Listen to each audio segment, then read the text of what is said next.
Welcome to another episode of the Sandbox Love Podcast. My name is Ayola Matty. Let's talk ball.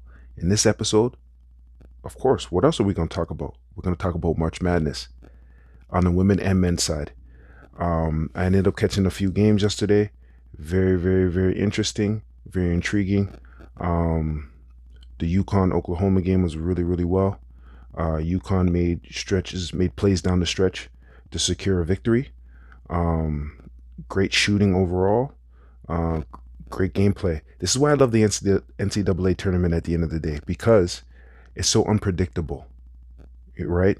Even though it's ranked and it's seeded, and the blue bloods are going to be the blue bloods regardless of what it is. Even the little Goliaths, they can come through, right? Even though they weren't going to come through last night. Mount St. Mary's, I caught that game against Duke.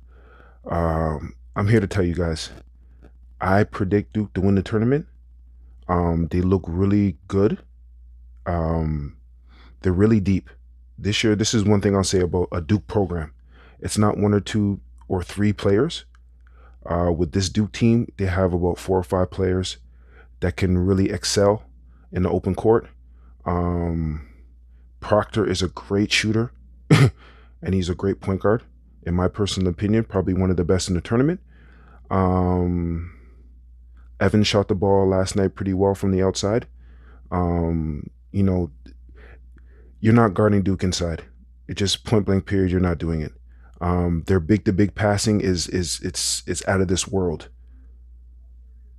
From Cooper to Malik, like that big to big passing, they're just throwing alley oops to one another. And at the end of the day, Cooper Flagg can beat any big man off the dribble in the NCAA.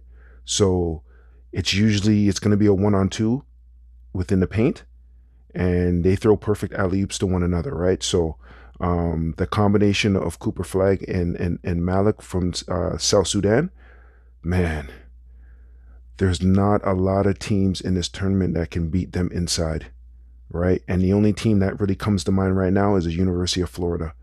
I think Florida has this firepower to stay and play and eventually beat Duke in the finals, in my personal opinion, right? They have size on the perimeter.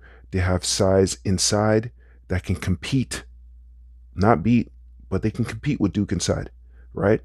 So I would say the only teams that I could see beat Duke losing to is a team that matches up really well with them, which is Florida in regards to size.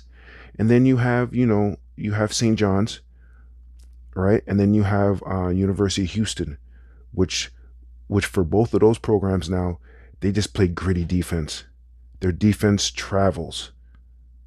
It doesn't matter if they're playing at home. It doesn't matter if they're playing on the road. It doesn't matter if they're playing on a neutral site. Their defense travels. So the one thing I'll say, there's only 3 teams legitly, and they're all ranked number ones, right, that can beat Duke, right?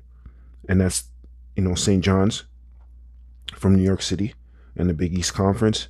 That's University of Houston, and the two things for them is that they just play just out of your mind defense. It's defense for 40 minutes. They guard you 90 feet. You can barely breathe, right? Like, it's just suffering defenses. And if you look at the 2 coaches now, it's that type of style, right? A Ralph Sampson team, they play defense. They play extremely hard defense. And, I can say the same thing about Rick Pitino, right? And obviously Rick Pitino has, his own narrative going on in the NCAA tournament. I'm personally cheering for St. John's at the end of the day because, like, their program just got back on the map, a large part thanks to Rick Pitino. Rick Pitino earlier on in the season made no bones about it. He's not recruiting high school players, especially with the NIL in effect. If it's a win now culture, and it is a win now culture, especially in college basketball, Rick Pitino is just going to go after junior college players. He wants more seasoned, experienced players playing in these moments, right? So I'm not surprised that it only took 2 years for Rick Pitino to bring St. John's back into a powerhouse, right? That's just the type of coach he is, right? That's the type of recruits he gets. He recruits gritty players, right? So St. John's is another team in the tournament that if you're interested or you're an old school baller like myself who likes to see an up and down game but likes to see some defense too, definitely take a look at St. John's this NCAA tournament. They're definitely one of my sleepers, even though they are a number one seed and they had a great season. Um, the women's bracket now. I'm not gonna lie, I never really, kept up with the women's game this season, and that's a shame on me. Outside of the regular names, Juju Watkins, um, Van Leith, right? Um, for TCU. And obviously Don Staley and her program at South Carolina. I didn't really keep up with the game. So I want people in the comments section now to throw out some names and some teams I should be looking out for in the NCAA tournament on the women's side. But it seems like a lot of pundits are picking USC, and obviously rightfully so. You have the best player in the country, Juju Watkins. She's really good with the basketball. She's a 3-level scorer, as we talk about. She can get it in the post, posting up smaller players. She can shoot mid range, and then obviously, she can bomb away from three, right? She has a really good handle, really tight handle, and she can get to her spots whenever she wants, right? So I can see why a lot of pundits, basketball pundits, are picking USC. My personal opinion, I, I'm not veering away from South Carolina and Don Staley. Like she's worked her magic over there, right? They've taken on her persona, hard nosed, tough, not gonna back down from anybody, and I see it again with this year's team, right? Um, they had a tough game last night. Um, well, it wasn't really too tough. I think they won by 30 something points, but they played really well. I'm not really going to judge them on the first round game. I definitely want to see them in rounds 2 and 3. Um, but I'm not veering away from a previous champion before. South Carolina seems like they're always in the Final Four, especially the last 4 or 5 years. So I'm going to go with South Carolina. Um, but back to the men's side now. I was really surprised that Cooper Flagg actually played yesterday against Mount St. Mary's, right? For two reasons. Number one, at the end of the day, it's not necessarily about the NCAA tournament, as, he's going to be a number one draft pick or a top 3 NBA draft pick in next year's draft. So I really just didn't understand the move, right? Like, Duke, you guys are deep enough now to beat a Mount St. Mary's team without Cooper Flagg, in my personal opinion. If you would have given him the extra additional game rest, maybe he's a lot crisper, going into the second round game. But I can understand he's maybe a gamer. He probably is a gamer. He probably refused all the recommendations, saying no, no, no, I want to play. And he seemed to move well last night, laterally on defense. He did contest a few shots, but he seemed pretty well, right? It seemed like the ankle wasn't affecting him, and he was moving around laterally pretty well. So, who am I? I'm not a doctor, you know. So, and he seemed well to play yesterday, and he played really well. But again, too, they didn't need Cooper Flagg's A game Duke last night against Mount St. Mary's, right? So, besides that, Proctor is listen, man. Proctor is playing himself into a lottery pick. If he continues to play in this tournament the same way he played against Mount St. Mary's, and obviously he's going to play better guards, right?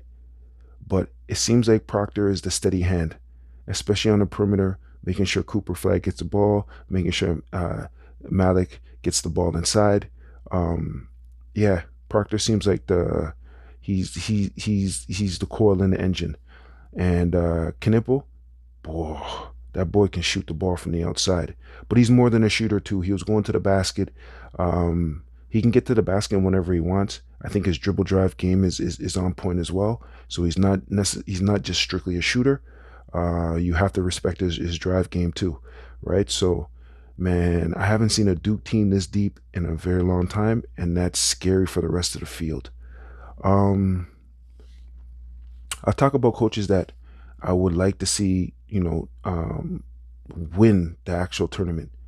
And one coach that comes to mind is Tom Izzo from Michigan State, the old coach. Yes.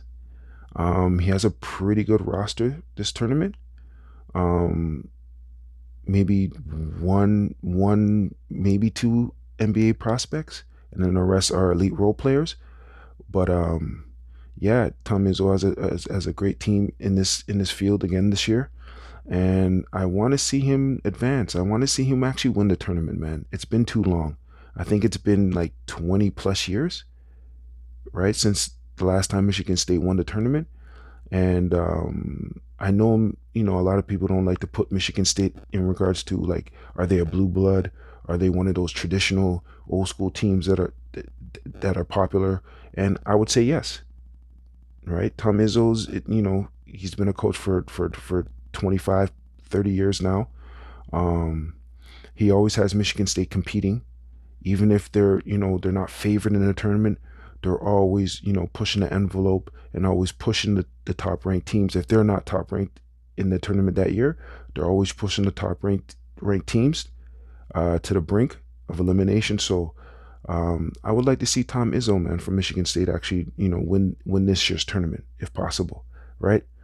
But obviously, there's 63 other teams now that want to win the tournament, so um, it should be interesting. Um, I'm going to talk about the tournament probably every 3 or 4 days, just to keep it fresh, just to keep it interesting. I know a lot of basketball pundits are talking about the tournament on a daily basis, on an hour basis. I'm not going to do that, right? There's only so many games I can watch in a day. Plus, I got other stuff going on. So, whenever I can pop in and watch in 1 or 2 games and have an opinion, then I'll state it. Other than that, I'll let you guys enjoy the games. But let me know what you think in the comments. Please let me know any women's teams that I should be looking out for in this year's NCAA tournament on the women's side. I definitely want to watch women's basketball and just improve my knowledge on the women's game through and through, right? So, please leave those suggestions in the comments. Like, subscribe, share the content with a friend. Peace.